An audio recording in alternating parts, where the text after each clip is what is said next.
Hello and welcome to the Tracy Sandler Show, brought to you by FIVO. I am your host, Tracy Sandler, and I would say thrilled isn't even the right word. I wouldn't even say excited is the right word. I would say elated, overjoyed, honored to be joined today by my dear friend from the NFL Network, MJ Acosta-Ruiz, who is just the most amazing human of all time and also real good at her job.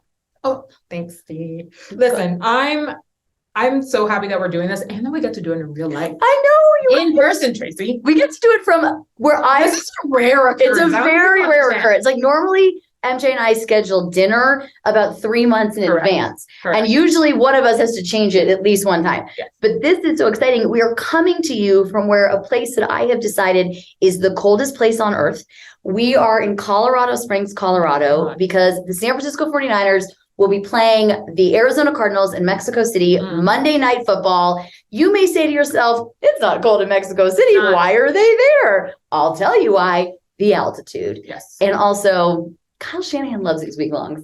I swear, and listen, love the man. He had a little glimmer in his eye today at the post-game press conference. He's like, oh, it's cold. And he's like, is it cold? I just, here we are. And so we've had, this will be our third week long of the season. So your girl here who loves her job and life on the road, but also loves her dogs and her life at home is excited that this is the last week long until perhaps the Super Bowl. But let's not count anyone's chickens before they go hatching, especially because it's too cold to hatch anything out there. It is so cold. So MJ, frozen tundra. It really is. It actually reminded me a little bit. It's not as cold, but is when the 49ers played in Green Bay this past January, which was also the coldest place in the world. It's giving me Minnesota Super Bowl. Oh God, that was so cold. Frostbite. Yeah, it's almost there. I've told this story, I think, on this podcast before, but that Super Bowl, I was at Radio Row at the Mall of America, and I called an Uber, and the Uber called and said, I'll be there in 2 minutes. Can you wait outside? And I said, sir, I am sorry, but I cannot.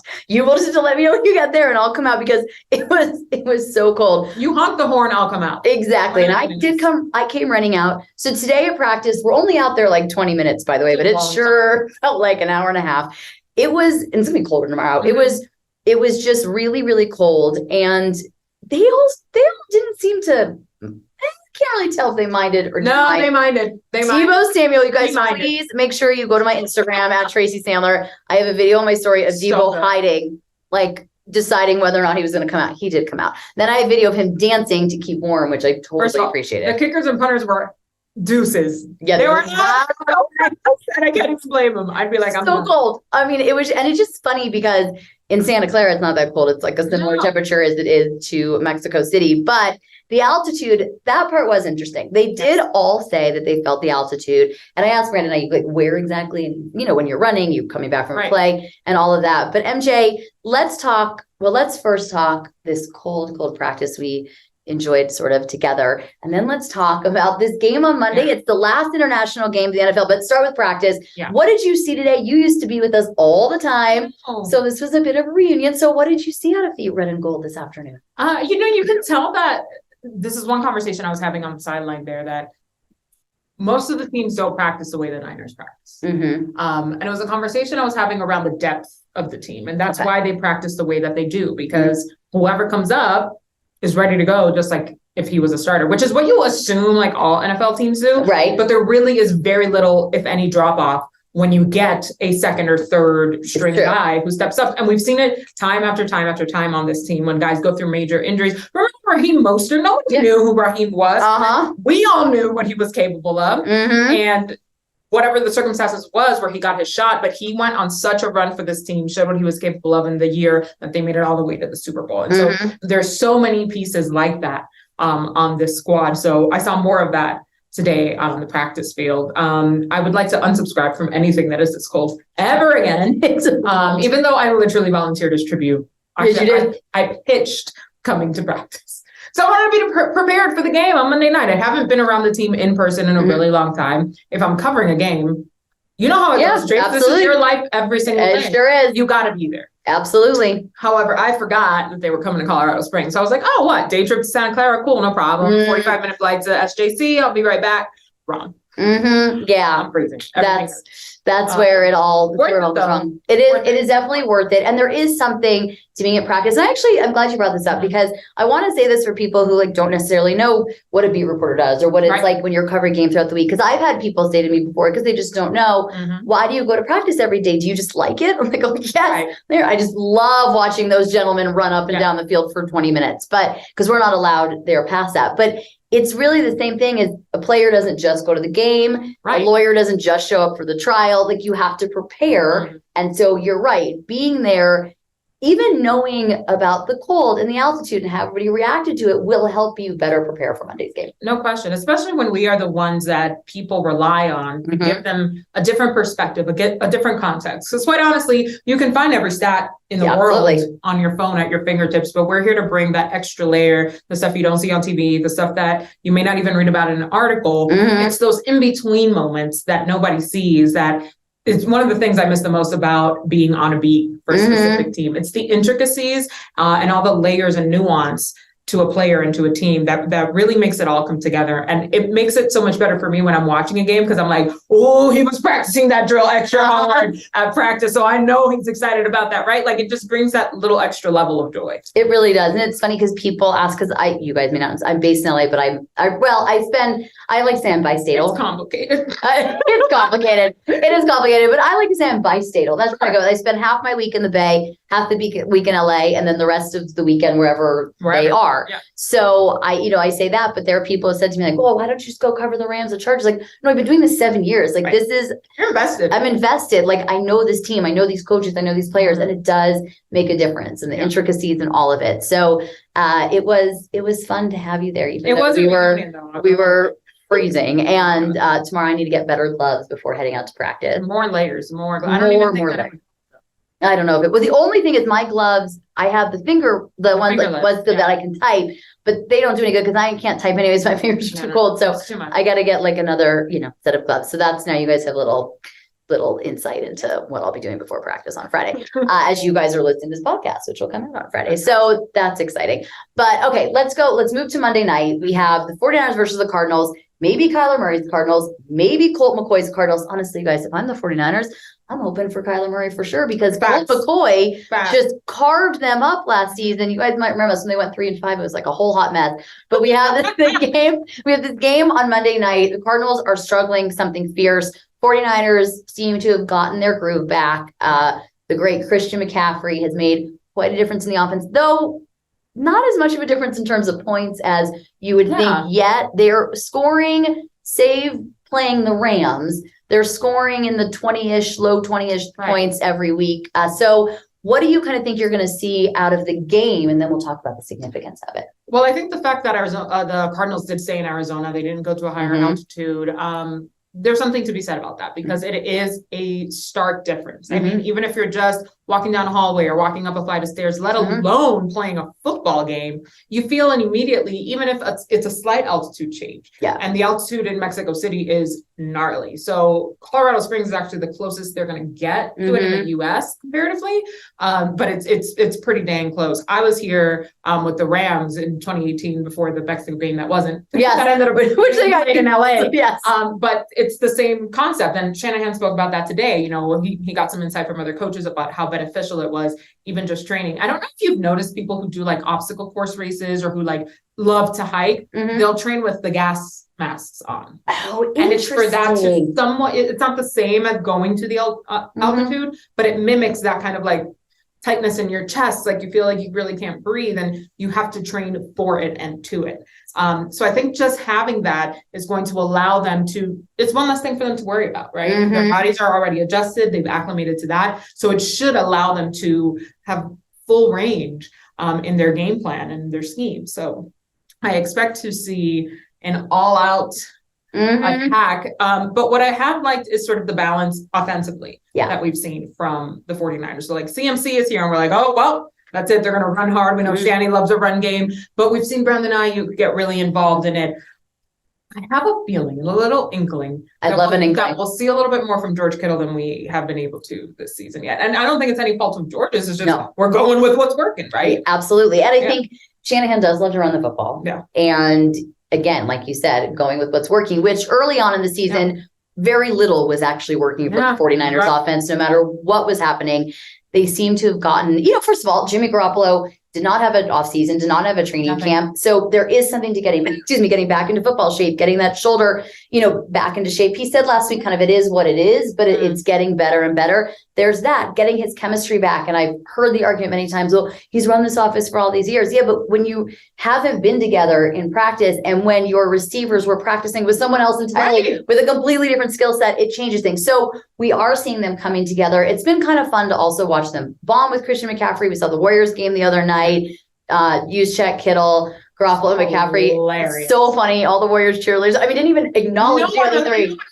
No one else there. It was all Jimmy Garoppolo. It was amazing. But it's been fun to kind of watch them all bond with him. And it's cool. So we'll see. I think we'll see. I agree with you on Kittle. I think we'll see more of that. Kittle he's due. Yeah. He and Buda Baker have a thing, and that it just charges things up a little bit more. So I think, we'll see that. I think from the Cardinals' perspective, they're just, I'm going to sound like I'm 89 years old right now, but they are struggling something fierce. Yeah. I love that saying. Thank you. I will say though, I watched them against the Rams, albeit a Rams team that is not playing well. But they're coming off a division win. And it wasn't even so much how they played. It was the tone of the team with Colt McCoy under center. I ain't trying to start nothing.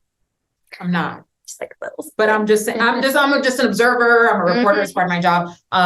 You could tell a discernible difference in the temperament of the team, in the whole tone of the team. Even Cliff Kingsbury on the sideline looked like a different Cliff.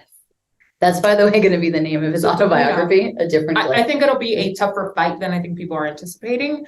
But in my estimation, I still have the Niners walking away with the W. I think the Niners will get the win, but I agree with you. I think it will be a tougher fight. And there is something about a division game. It's there's always, and the Niners, even in their most successful years, the 2019 when they went to the Super Bowl, they beat the Cardinals twice, but they were both very tough games.